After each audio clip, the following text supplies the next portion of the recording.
Alright, what's up everybody? Thank you for tuning into this episode of Sodukos Spotlights. Today we are taking a look at the action RPG Morbid The Seven Acolytes. um, so for me, I picked this game up on a whim and I actually fell in love with it. The save file we're going to be messing around on today is about halfway through a New Game Plus. So I have some gear, I have some blessings, I have some items to show you, and we are going to be like smack in the middle of the world. So that way you're not getting any of the intro stuff and you're not getting any of the end game stuff. It's just going to be showing you what this game's all about. The best way I can describe it is uh, if there was a game that existed and its genre and setting and feel and atmosphere was halfway between the medieval style of Dark Souls and the gothic European style of Bloodborne, like smack in the middle, you'd find Morbid. Um, it's got this wonderfully gruesome and dark pixel art style. I mean, just look at these torches here, like these stand-in torches, how nice it is. Like, the whole game looks gorgeous with its pixel art style.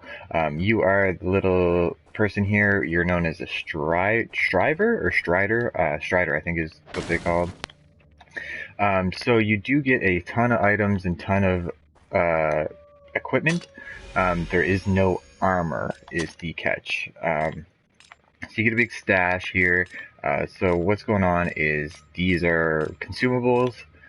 So things like add electricity to a weapon, to regenerating sanity, which is sanity is kind of like a different kind of HP. Some attacks will affect your sanity, yada yada. Basically, if you lose too much sanity, you start to hallucinate and see things that aren't really there. Um, so the way gear works is you you get the weapons because, like I said, there's no armor. So you get two sets of weapons. You get a ranged and you get a melee weapon. Everything is socketed. So like this sword has four sockets. Right now I have no gems or sorry, no runes in this one, but this one I have actually a bunch of attack speed runes in it. So that's why it's up to 88% attack speed, whereas this one is 72. These are the runes that you can put in them. There's everything from fire and like elements to sanity and life drain, which aren't per hit. They are when you kill something. So you'll get life back if you kill something with a life drain weapon, um, but not just for landing a successful hit. So I'm just going to throw the runes in the stash, throw the weapon in there. This is a rune destroyer. It'll clear the runes out of any weapon that you've already socketed.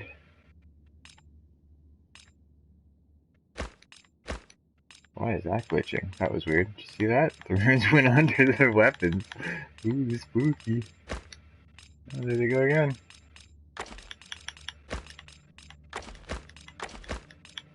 Maybe that'll fix it. Yeah, there we go. I think that was because I haven't touched my stash since I went into New Game Plus. So, whatever. So there's blessings. The way blessings work is this is actually your level up system. Every time your brain up in the left hand corner there, see how the yellow is filling in behind it? Whenever that hits full, it's going to turn into one of these white square diamonds. I have one there, you can see it. Um, Oops.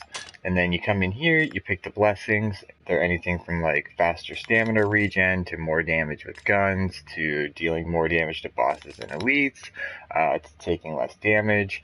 If you see the white lights along the top of the blessings, each one, that's what level that blessing is. And you can put like, so like, let's see here, what's this one? Yeah, so if I hit square, I upgrade it, I put it into that one, and away we go. There is quests, lots of quests. Some of them are as simple as finding an item. Others are like bounties, where you have to go kill a certain monster or mini boss out in an area. There's the main bosses, which are the acolytes, and then there is mini bosses or optional bosses. Meditating is what will give you back all your ammo and your health, your Estus flasks, although they're called Diobrim stones, I think is how you say it. So the actual combat, it's very much a game of footsies. You have a heavy attack and a light attack. You have a parry, which isn't really a block. You can sneak, and there's a dodge. um, you also get a gun or a ranged weapon, depending on what you want to use. I currently have a shotgun because it kicks butt.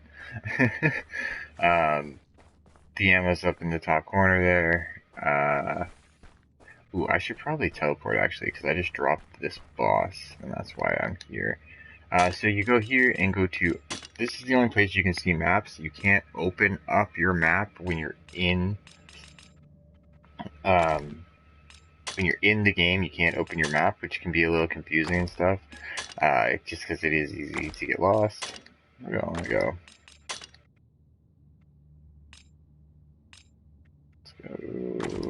To the Grove Trail. Just so I can show you a little bit of like the overworld and stuff. I don't want to show you too much because like half the fun of the game is coming across the new enemies and then screaming and running away and trying to figure out how to deal with them. But okay, so these little blisters, they don't do anything if you walk around them, but if you hit them, they're going to spawn a little guy that you have to kill. They always take like one hit. Crates like this or a chest, you have to hit to open them, and like they respawn though, which was a little confusing to me at the start. Like if I were to run off screen and come back, then I would be able to grab that flower again.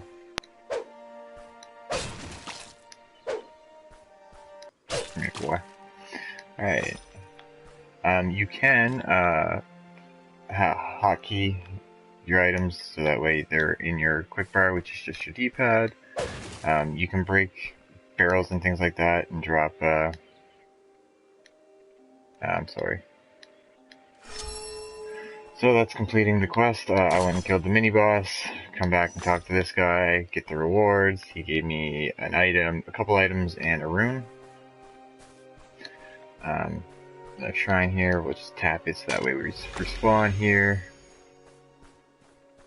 Alright, where's an enemy? Oh, we're in the town. Maybe I can leave this way.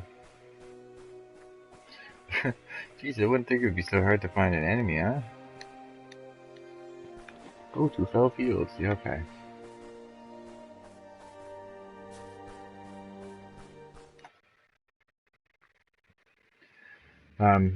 So, the game is hard.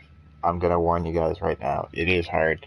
You start very weak in comparison to the monsters, and, you very much have to work at getting stronger, and then I found that like it was kind of like once you got to a certain city in the playthrough, you got a big power boost once you got there. So if you can hang on till you get to the capital city on the first playthrough, you'll get a huge power boost then. It also depends on your weapon choices and your playstyle. I mean, not everything's going to work for everybody. Enemies with the skulls by their health bar like that are considered elites. They're usually just more health and hit harder. I do have the blessing that I do more damage to them, so I'm not too worried. But the game is very much about, like, you can sneak up on guys, like I said, or before, but the game is very much about knowing the range of your weapons. So, like, I'm pretty sure I can hit that eyeball thing in the corner from like here. Like it's very much like Dark Souls, where the weapons have like phantom range and phantom hitboxes. Not so much with the enemies, a little bit, I mean, but not that bad. Like you're not gonna get clapped through walls and stuff. There might be a time where you're like rolling away and you still get hit anyways, but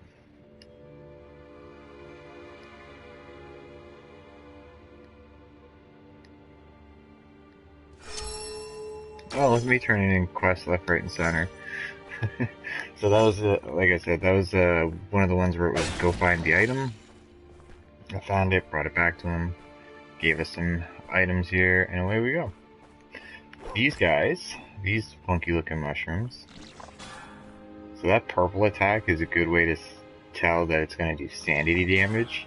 And the sanity meter is that purple bar that's coming out of the bottom of my brain on the left. The red is health, green is stamina, purple is sanity.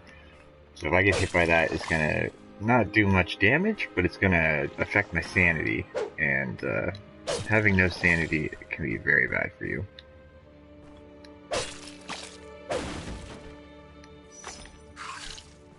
There's actually whole items that just regen your sanity. So this cave is where you first get your blessings, and that's what the books are. It's just tutorials explaining how to level up and everything. But yeah, you do get more, like, all kinds of weapons. My alternate set, instead of being a shotgun and a greatsword, is actually this crossbow, which I have enchanted to electricity, and these gauntlets. These gauntlets are called, like, the mech fists or something like that. Their attack speed is off the charts. Like, it is, like, super fast attack. And I have them stacked with sanity and life drain, so whenever I kill something with them, I get health and sanity back. So these are great for, like, running around doing farming in, like, low level areas where I just want to, like, kind of get the items from the area and then go back to where I was, because with the fast attack speed I pretty much out-hit anything, and they have really high damage actually, so I'm pretty much able to just one-shot things. Let's see if I can switch back to this sword and see if I can land a parry here. Oof.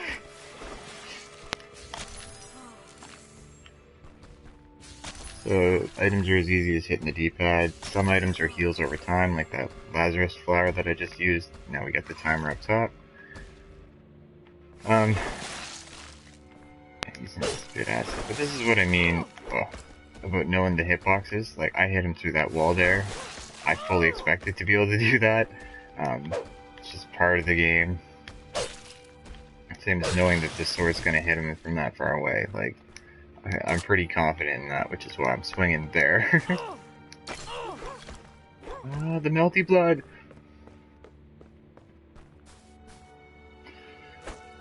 Oh, sneaky. Alright. So yeah, I don't, like I said, like, I don't like spoiling the games for you guys. I just want to show you what you're actually getting into.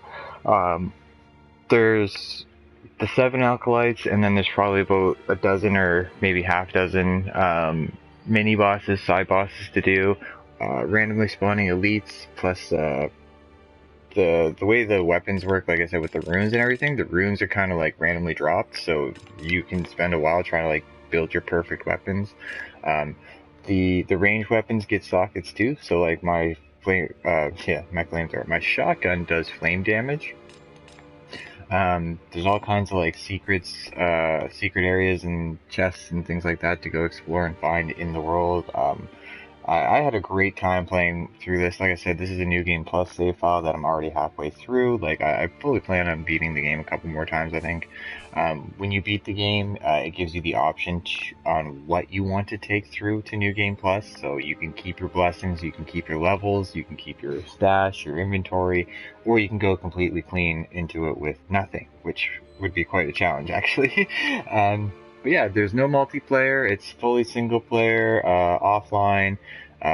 Seems to be a complete package all in one. You just kind of go on the adventure and hope you survive, hope you beat it. So yeah, that's going to be Morbid The Seven Acolytes in a nutshell, guys. If you like the video, smash that button. It helps me out against the YouTube algorithm. If you want to help the channel out, please share it, tell your friends about it so we can get more subs and get growing. Also, if you subscribe and turn notifications on, you might be able to catch when I record my videos live before they go up on the channel. Other than that, I hope you guys enjoyed, and I will catch you on the next one. Take care.